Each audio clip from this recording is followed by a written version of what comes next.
Our healing message is taken from the letter of St. Paul to the Galatians, chapter 5, verses 26. Chapter 6.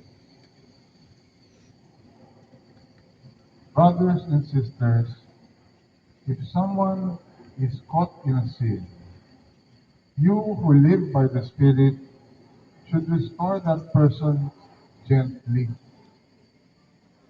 But watch yourselves, or you also may be tempted. Carry each other's burdens, and in this way you will fulfill the law of Christ. If anyone thinks they are something when they are not, they deceive themselves. Each one should test their own actions. Then they can take pride in themselves alone without comparing themselves to someone else. For each one should carry their own load. Nevertheless, the one who receives instruction in the word should share all good things with their instructor. Do not be deceived. God cannot be mocked. A man reaps what he sows.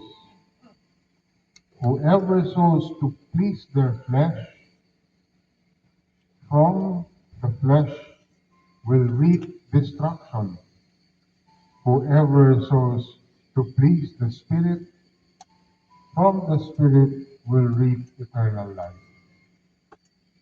Let us not become weary in doing good, for at the proper time we will reap a harvest if we do not give up. Therefore, as we have opportunity, let us do good to all people, especially to those who belong to the family of believers. Purihin natin ang Diyos. Purihin natin ang ating Panginoon. Mga kapatid, kung may isa sa inyo na mahulog sa pagkakasala, kayong pinapatnubayan ng Espiritu ang magtuwid sa Kanya. Subalit, gawin ninyo iyon ng mahinahon. At mag-ingat kayo, baka kayo naman ang matukso. Magtulungan kayo sa pagbuhat ng pasanin ng bawat isa. Sa gayong paraan ay matutupad ninyo ang kautusan ni Kristo. Kung inaakala ninyong kayo'y nakakahigit sa iba, subalit hindi naman, dinadaya ninyo ang inyong sarili. Suriin ng bawat isa ang kanyang gawa. Sa gayon, ang kanyang kagalakan ay nakabatay sa kanyang gawa. Huwag na niyang ihambing pa iyon sa gawa ng iba, sapagkat ang bawat isa ay dapat magdala ng kanyang sariling dalahin. Ang mga tinuturuan ng salita ng Diyos ay dapat magbahagi ng lahat ng magagandang bagay sa mga nagtuturo. Huwag ninyong linlangin ang inyong sarili. Hindi maaaring tuyain ang Diyos. Kung ano ang itinanim ng tao, iyon din ang kanyang aanihin. Ang nagtatanim para sa sarili niyang laman ay aani ng pagkabulok mula sa laman. Ngunit ang nagtatanim para sa Espiritu ay aani ng buhay na walang hanggan. Kaya't huwag tayong mapagod sa paggawa ng mabuti, sapagkat pagdating ng takdang panahon, tayo ay aani kung hindi tayo susuko. Kaya nga, basta may pagkakataon, ay gumawa tayo ng mabuti sa lahat ng tao, lalo na sa mga kapatid natin sa pananampalataya. I worship you.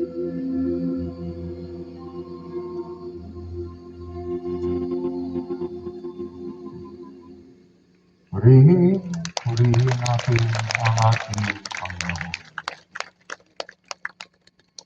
Kamusta na kayo? Thanks God, I am blessed. Happy and prosperous talaga. Magaling na, mayaman pa, matalino, matuwid, marangal, wagas ang pag-ibig, malaya, payapa ang kalooban, maginhawa at matagumpay. Thanks God, I am blessed. Happy and prosperous talaga. Magaling na, mayaman pa, matalino, matuwid, marangal, wagas ang pag-ibig, malaya, payapa ang kalooban, maginhawa at matagumpay. Purihin natin ang ating Panginoon. Amen. Ngayon, taas na natin ang mga Prayer prayer request ng ating mga handbag, panyo, tubig, mga delarika, at lahat ng bagay na nais niyong gamitin ng ating Panginoon para pagdaluyan ng kanyang pagpapala. And let's give thanks with a grateful heart.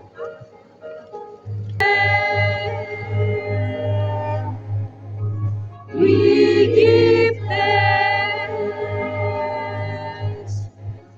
We give thanks. Manalangin tayo, sabihin natin, Yahweh, Yahweh, nag-iisa at kataas-taas ang Diyos. nag-iisa at kataas-taasang Diyos, Mahabagin at makapangyarihang Ama. mahabagin at makapangyarihang Ama. Ikaw lamang ang tangi naming pinupuri, Ikaw lamang ang tangi naming pinupuri, sinasampalataya, sinasampalataya at sinasamba. at sinasamba. Patawarin niyo po ang aming mga kasalanan. Patawarin niyo ang aming mga kasalanan. Ikaw ang aming pinasasalamatan Ikaw ang aming pinasasalamatan sa lahat ng bagay sa lahat ng bagay at sa lahat ng panahon. at sa lahat ng panahon. Hipuin po ng inyong makapangyarihang kamay Hipuin niyo po ng inyong makapangyarihang kamay ang aming tinataas ang aking tinataas at ipagkaloob niyo po sa amin at ipagkaloob niyo po sa amin ang nilalamang hingin ang nilalamang hingin ng aming mga prayer requests. ng aming mga prayer requests. In Jesus' name In we pray. Jesus' name we pray. Amen. Amen. Sa ngalan ng Ama at ng Anak at ng Espiritu Santo. Amen. Amen at amen. Purihin natin ang Diyos. Purihin natin ang ating Panginoon. Tingnan niyo ang inyong mga katabi at batiin natin ang isa't isa. Happy anniversary! Happy anniversary! Happy anniversary! Happy anniversary! Happy anniversary! Happy anniversary, sis! Happy anniversary! Happy anniversary po! Happy sis! Happy anniversary! At ngayon naman ay makikiramay tayo sa trahedyang nangyari ng makailan lang kung saan nagkaroon ng malaking sunog at marami ang nabawian ng buhay. Hindi ako nagkakamali, humigit kumulang 150 ang nasawi. Kaya manalangin tayo, sabihin natin, eternal rest grant unto them, O Lord, and may perpetual light shine on them. May they rest in peace. Amen.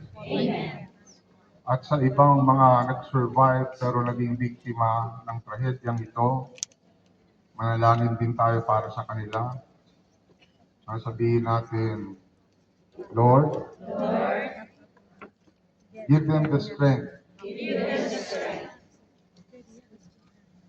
to change the things that they can, and the serenity to accept the things that they cannot change, and the wisdom to know the difference. Amen.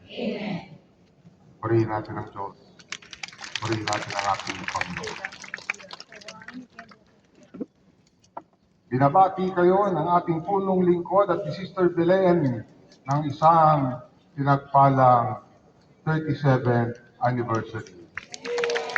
Gustuhin man nilang makapunta dito, hindi sila nakapunta, kaya imbis na isa ang nakuha ninyo, apat ang nakuha ninyo. Apat ang magkakapatid na kinakabahan na dahil pagkababa ko sila na magsasalita. So, magsiupo muna tayo. Nakaupo na pala kayo.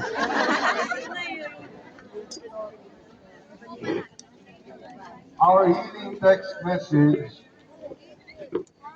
for today is found in Galatians chapter 6, verse 2. Carry each other's burdens, and in this way, you will fulfill the law of Christ. Magtulungan kayo sa pagbuhat ng pasanin ng bawat isa. Sa gayong paraan ay matutupad ninyo ang kautusan ni Kristo. Amen? So ang tanong ngayon is, what is the law of Christ? Ano ang kautusan ni Kristo? In the Gospel according to Mark, chapter 12, verse 28 to 31, it is written, one of the teachers of the law came and heard them debating. Noticing that Jesus had given them a good answer, he asked him, of all the commandments, which is the most important? The most important one, answered Jesus, is this. Hear, O Israel, the Lord our God, the Lord is one. Love the Lord your God with all your heart and with all your soul and with all your mind and with all your strength. And the second is this. Love your neighbor as yourself. There is no commandment greater than this. Narinig niyo ba yun? Amen. So what is the most important commandment? Ano ang sinabi ni Jesus? Love. Love. Oh, and love your neighbor as yourself.